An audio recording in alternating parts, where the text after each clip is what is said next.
10.5 বছর পর আমার হাজব্যান্ড প্রবাস থেকে দেশে আসতেছে। ওনার সাথে আমার সখ্যতা তৈরি হওয়ার আগেই উনি প্রবাস চলে গিয়েছেন। মাত্র 3 মাসের মাথায় উনি প্রবাস গিয়েছেন বিয়ের। আমার সাথে ওনার সাথে ওইরকম কোনো সম্পর্ক তৈরি হওয়ার আগে হাজব্যান্ড কী জিনিস, সংসার কী জিনিস সেটা বোঝার আগেই আমার হাজব্যান্ড প্রবাস চলে গিয়েছেন। সেখানে গিয়ে প্রথম প্রথম ভালো কোনো কিছুই করতে পারেননি। কাগজপত্র হতে হতে ওনার এই 10.5 বছর লেগে গিয়েছে। ইটালিতে গিয়েছে আমার হাজব্যান্ড, তার সাথে আমার বিয়ের আগেই ইটালি যাওয়ার ওনার কথা চলতেছিল।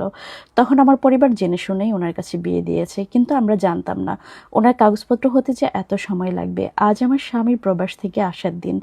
আমার কাছে অনেকটা ভালো লাগার থেকে ভয় কাজ করতেছে। আমি বারবার কোথায় লুকাবো, কি করব, ওনার সামনে আমি গেলে আমি কি বলবো, কি জবাব দিব, প্রথম কথা ওনার সাথে আমার কি হবে, এসব ভাবতে ভাবতেই আমার হাত পা ঠান্ডা হয়ে আসতেছে। আরও 10 বছর আগে যখন উনি প্রবাস গিয়েছেন তখন আমি এই তো মাত্র 9 থেকে 10-এ উঠবো, ওই অবস্থায় আমার বিয়ে হয়েছে। আমি খুব একটা বুঝতামও না হাজব্যান্ড ওয়াইফের সম্পর্ক কি। হ্যাঁ, বিয়ে হয়েছে। তখন আমার সাথে আমার দাদি নানি গিয়েছিল আমার শ্বশুরবাড়িতে। ওনার সাথে আমার শারীরিক সম্পর্ক হয়েছে ঠিকই, কিন্তু এটা যে একটা বিয়ের পর মেয়েদের করতে হয় সেটাও আমি বুঝতাম না। আমার দাদি এবং নানি অনেকটা জোর করেই আমাকে ওনার রুমে পাঠিয়েছিল। সেই সময়গুলো যখন মনে পড়ে তখন হাত পা আজও ঠান্ডা হয়ে যায়।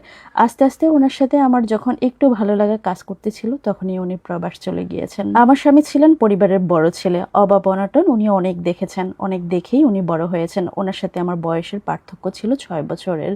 যাই হোক, আমার পরিবার এবং দুই পরিবার সিদ্ধান্তে আমাদের যখন বিয়ে হয়েছিল তখন আমি আমার শ্বশুর শাশুড়ির কাছ থেকে যতটা সাপোর্ট পেয়েছি তার চেয়ে বেশি আমার বাবার কাছে আমি সাপোর্ট পেয়েছি।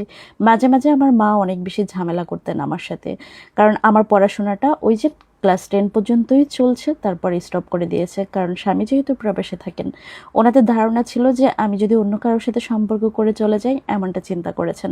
আমার মা বিরক্ত হতেন এই জন্যেই যে আমার বয়স হচ্ছে, আমার স্বামীর অনেক বয়স হয়ে গিয়েছে। আমি ক্লাস 10-এ যখন পড়ি তখন উনি প্রবাস চলে গিয়েছেন, আর এখন উনি 10.5 বছর পর দেশে ফিরে আসতেছেন।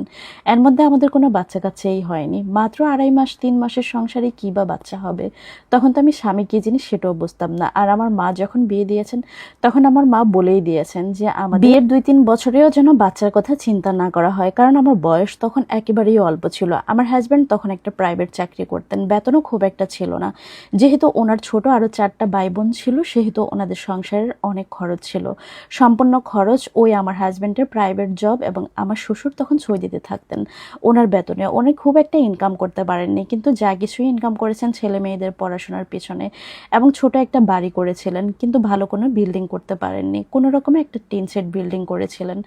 আর সেই অবস্থায় আমি এই বাড়ির বউ হয়ে এসেছি। আমার শ্বশুর শাশুড়ি জানতেন আমার হাজব্যান্ড সহজে প্রবাস থেকে আসবে না, সেজন্যই ওনারা বিয়ে করে ফেলেছেন ছেলেকে, যে আস্তে আস্তে অনেক সময় হয়ে গেলে হয়তো বা বয়স বাড়ি হয়ে যাবে, তখন আর ভালো কোনো মেয়ে পাবেন না, সেটা চিন্তা করেই ওনারা এই কাজটা করেছেন। কিন্তু এই 10 বছর 10.5 বছর আমার উপর দিয়ে যে কী কী গিয়েছে, সবচেয়ে বড় কথা স্বামীর দূরত্ব এবং ছোট বয়সী বিয়ে। আমি আমার স্বামীকেই চিনতে পারিনি। ওনার সাথে এই 10.5 বছরে আমার সবচেয়ে বেশি ঝগড়া হয়েছে। উনি আমাকে কখনো বুঝতেন, কখনো বুঝতেন না, কখনো চিৎকার চেঁচামেচি করতেন, অনেক বেশি গালমন্দও মাঝে মাঝে করতেন। ওনার ভাবনা ছিল যে আমি হয়তোবা অন্য কোনো সম্পর্কে জড়িয়ে গেছি কিংবা ওনাকে ছেড়ে চলে যাব। তখন উনি অনেক কিছুতে আমাকে আমার মাকে দায়ী করতেন, কিন্তু আমি তো অবুঝ ছিলাম, তাই না? আমি খুব একটা বুঝতাম না, সেই জন্যই ওনাকে অনেক বেশি জ্বালাতাম, বিরক্ত করতাম। মাঝে মাঝে উনি আমাকে বুঝতেন, মাঝে মাঝে বুঝতেন না, অনেক ঝগড়া করতেন। আর সবচেয়ে বড় কথা, আমার মা যখন আমাকে প্যারা দিত যে আমার বাচ্চা কাচ্চা হয়নি, এত 8-10 বছর হয়ে গেছে হাজব্যান্ড প্রবাস থেকে আসছে না, তখন আমার অনেক ভয় লাগতো আমার মায়ের কথাতেই। কারণ আমার হাজব্যান্ডকে যদি আমি হারিয়ে ফেলি, এটার জন্যই সবচেয়ে বেশি ঝগড়া করতাম ওনার সাথে আমি। বিয়ের শুরুতে হাজব্যান্ড ওয়াইফের সম্পর্কটা না বুঝলে আস্তে আস্তে কিন্তু বোঝা শুরু করেছে। আস্তে আস্তে আমি ওনাকে মিস করা শুরু করেছি। অনেক বলতাম আপনি দেশে চলে আসেন, আমার আপনাকেই চাই, আর কিছু লাগবে না। কত মেয়েরা আমার ছোট সংসার করছে, বাচ্চা হচ্ছে, আমার বিয়ের এত বছর হয়ে গিয়েছে অথচ আমার কোনো বাচ্চা নেই, এমনটা বলতাম আর কাঁদতাম। অনেক বেশি খারাপ লাগতো, কারণ আমার হাজব্যান্ড 10.5 বছর পর বিদেশ থেকে দেশে এসেছেন। এই 10.5 বছরে আমার ছোট ছোট যারা ছিল সবাই বিয়ে করেছে, ছেলে মেয়ে সবারই 1-2টা করে বাচ্চা আছে, আমার কোনো বাচ্চা নেই। এটা আমার সবচেয়ে বেশি খারাপ লাগতো। আর আমার অনেক পরিস্থিতিতে আমার স্বামীকে আমার পাশে পেতে চাইতাম, অনেক বেশি খারাপ লাগতো। এখন আমারও বয়স হয়েছে, শ্বশুরবাড়িতে আমি অনেক অশান্তির ভিতর দিয়ে কাটাতে হয়েছে, কারণ ছোট ছোট বয়সে বিয়ে হয়েছে, কামকাজ খুব একটা জানতাম না, করতামও না। আমি সারাদিন এমনও হতো দরজা বন্ধ করে শুয়ে থাকতাম আর কাঁদতাম। এটা নিয়ে আমার শাশুড়ি অনেক বেশি গালমন্দ করতো, রাগ হতো, ঝগড়াঝাটি করতো। আর যেহেতু ননদ দেবরের সংসার ছিল, তারাও আমাকে অনেক কটু কথা বলতো, কিন্তু আমি কোনো কিছুই গায়ে মাখতাম না। ওইখানে যদি 15 দিন থাকতাম, বাবার বাড়িতে আমি টানা 6 মাস থাকতাম, এমনটা করতাম। কোনো কিছুর বিনিময়ে আমাকে শ্বশুরবাড়িতে নিতে পারতো না। যাই হোক, বিয়ের 5 বছর 6 বছর পর আমি আস্তে আস্তে সংসার স্বামী আরও বেশি বোঝা শুরু করেছি।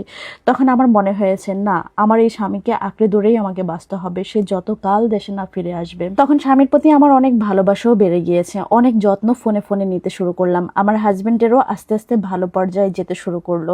ও সেখানে ভালো কাগজপত্র না হলেও ইনকামটা বেড়ে গেল অনেক বেশি, আমাকে দুহাত ভরে খরচ করার সুযোগ দিল, টাকা পয়সা কোনো কিছুতেই কমতি রাখলো না। বাড়িতে বড় একটা বিল্ডিং করলো, একটা দেবরকেও ইটালি নেওয়া হলো, ননদদের আস্তে আস্তে বিয়ে হয়ে গেল, সংসার ছোট হয়ে গেল। তখন শ্বশুর শাশুড়ির প্রতিও আমার একটা দায়িত্ব চলে আসলো।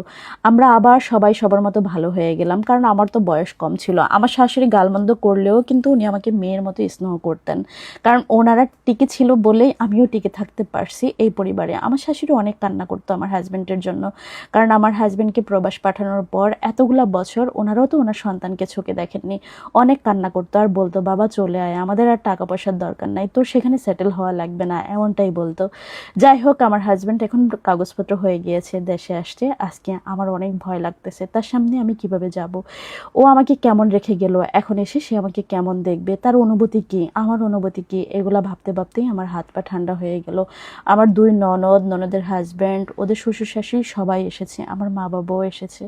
আমার শ্বশুর শাশুড়ি খুব খুশি, এত বছর পর ছেলেকে দেখবে। আমি খুশির থেকেও খুব বেশি ভয়ে আছি যে আমার হাজব্যান্ডকে দেখলে আমার অনুভূতি কি হবে, ফিলিংস কি হবে। আর আমার দেবর ননদ, একটা দেবর বাড়িতে আছেন, সে খুব মজা করে আমাদের জন্য আবার বাসর সাজিয়েছেন, ফুলসজ্জা হবে আজকে আমাদের। এই জিনিসটা চিন্তা করলেই আমার হাত পা ঠান্ডা হয়ে যায়। আমার হাজব্যান্ডকে সেই 2.5 মাস 3 মাস পেয়েছি আমি, এখন আবার আমি হাজব্যান্ডের জন্য নতুন করে সেজেছি। ননদিনীরা আমার জন্য অনেক শপিং করেছে, বিয়ের শাড়ি পর্যন্ত কিনেছে। সব কিছু শুক্রিয়া জানাই, কারণ এমন পরিস্থিতি এই মানুষগুলো যদি আমার সাথে না থাকতো আমি সামলাতে পারতাম না। আমার হাজব্যান্ডকে প্রথম দেখে আমার অনুভূতিটা কি হয়েছে জানেন? ওর বয়স হয়ে গিয়েছে অনেক, আমারও বয়স হয়েছে। সেই বাচ্চা মেয়েটাকে রেখে গিয়েছে, এখন আমি অনেক বড় হয়ে গিয়েছি, দেখতে শুনতে অনেক লম্বা হয়েছি, অনেক মোটা হয়েছি, হয়তো বা অনেক সুন্দরও হয়েছি। এখন আমার হাজব্যান্ডেরও অনেক বয়স হয়েছে, তবে যে মানুষটা প্রবাস গিয়েছে সে মানুষটা এখন আর ওই মানুষটা নেই। আমার হাজব্যান্ডও অনেক মোটাসোটা হয়েছে, একটু দাড়িও রেখেছে, আবার কেমন যেন উস্কো খুস্কোও লাগে তাকে আমার কাছে।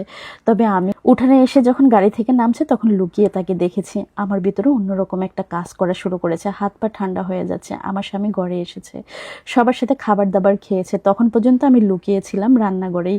আজকে ননদিনীরা আমাকে নতুন বেনারসি পরিয়েছে, এটাই আমার কাছে সবচেয়ে লজ্জার লাগে। এত বছর পর তার জন্য আমি আবার বসে গেছি, 2 হাত দিয়ে রান্না করেছি তার জন্য। শ্বশুর শাশুড়ির খুশিতে কান্না করতে দেখেছি, আমিও লুকিয়ে লুকিয়ে অনেক কেঁদেছিলাম, কারণ আমিও তো অনেক কিছু ত্যাগ করেছি আমার স্বামীর জন্য।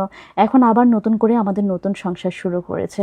আমার হাজব্যান্ড যখন রুমে এসে দেখেছে তার জন্য রুম সাজানো হয়েছে, সে তো হাসতে হাসতেই কেঁদে ফেলেছে যে আমাকে সেই ছোট্ট বোটে রেখে গিয়েছে। আমাকে জড়িয়ে ধরে বলেছে, তোমাকে ধন্যবাদ, তুমি আমার জন্য অপেক্ষা করেছো, সেই ছোট্ট মানুষটা তোমাকে রেখে গিয়েছি, আজ কত বড় হয়ে গিয়েছো তুমি। এই কথাটা বলে আমার স্বামীও কেঁদেছে, আমিও কেঁদেছি, আমার শ্বশুর শাশুড়িও অনেক কেঁদেছে, ননদিনীরাও কেঁদেছে। এই জিনিসটা আমার কাছে সবচেয়ে বেশি ভালো লেগেছে। আমাদের আবার নতুন করে সংসার শুরু হয়েছে, আমাদের জন্য দোয়া করবেন যেন আমাদের একটা সন্তান হয়। আমার হাজব্যান্ড থাকবে 5 থেকে 6 মাস, তারপর আবার চলে যাবে। আমরা চেষ্টা করছি একটা বাচ্চার জন্য, যদি আমাদের বাচ্চা হয়, সময় সুযোগ করে আমার হাজব্যান্ড আমাকেও তার কাছে নিয়ে যাবে। এই দীর্ঘ অপেক্ষার পর তার কাছে আমি একটা সুন্দর বউ হতে পেরেছি, ভালো বউ হতে পেরেছি। আমার হাজব্যান্ড আমাকে খুব বেশি ভালোবাসে। এখন এসেছে মাত্র 1 মাস হয়েছে, এই 1 মাসটা স্বপ্নের মতো কেটেছে, আমি অনেক খুশি। তার উপরে যত রাগ অভিমান যা কিছু ছিল সব ধুয়ে মুছে ফেলেছি। আমার হাজব্যান্ডেরও আমার উপরে আর কোনো রাগ অভিমান নেই। আমাদের সুখের সংসার, দোয়া করবেন আমাদের জন্য, আমরা যেন সারা জীবন একসাথে থাকতে পারি। তবে শ্বশুর শাশুড়িও খুব অনুরোধ করে বলেছে আমার স্বামীকে আমাকে তার কাছে নিয়ে যেতে, কারণ আমাদের বিয়ের 10 বছর 11 বছর হলেও আমাদের সংসারটা তো মাত্র 4 মাসের, তাই না? আমাদের জন্য দোয়া করবেন, আর অবশ্যই একটা বাচ্চা যেন হয়। ধন্যবাদ বোন আমার গল্পটা পাঠানোর জন্য, আমি অবাক হয়ে গেছি এখনকার যুগে এত বছর অপেক্ষা করে স্বামীর জন্য। আপনি সত্যিই অনেক ভালো মেয়ে, আপনার জন্য অনেক শুভকামনা। একটা বাচ্চা যেন খুব শীঘ্রই আপনাদের খুশির মুখ দেখায়, সেই দোয়া করি। ভালো থাকবেন, সুস্থ থাকবেন, আল্লাহ হাফেজ।